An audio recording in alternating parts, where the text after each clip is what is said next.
Fundamentals of Sanatana பயிற்சி பட்டறை, நேரடி மற்றும் இணைய வழி வகுப்புகள் டிசம்பர் 13 முதல் 17 வரை. தொடர்புக்கு 7338824242.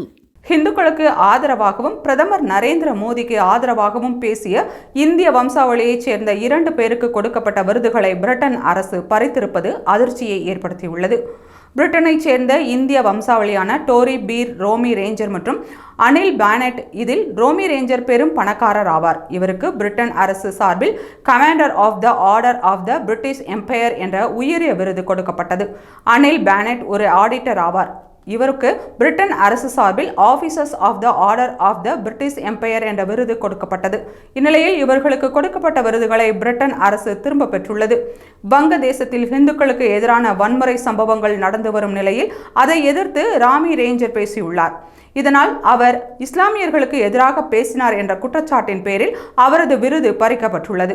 அவருக்கு எதிராக இந்தியாவில் தடை செய்யப்பட்ட சீக்கியர்களுக்கான நீதி அமைப்பு வழக்கு தொடர்ந்துள்ளது. இதனால் அவருக்கு கொடுக்கப்பட்ட பட்டமும் பறிக்கப்பட்டுள்ளது. இவர்கள் இருவரும் தங்கள் பட்டங்களை பக்கிங்ஹாம் மாளிகையில் ஒப்படைக்க வேண்டும் என பிரிட்டன் அரசின் விருதுகளை பறிமுதல் செய்யும் குழு தெரிவித்துள்ளது. சென்ற ஆண்டு BBC தொலைக்காட்சி பிரதமர் நரேந்திர மோடி குறித்து சர்ச்சைக்குரிய ஆவணப்படத்தை வெளியிட்டது. இந்த ஆவணப்படத்தை கண்டித்து பிரதமர் மோடிக்கு ஆதரவாக அனில் பேனட் பேசியிருந்தார்.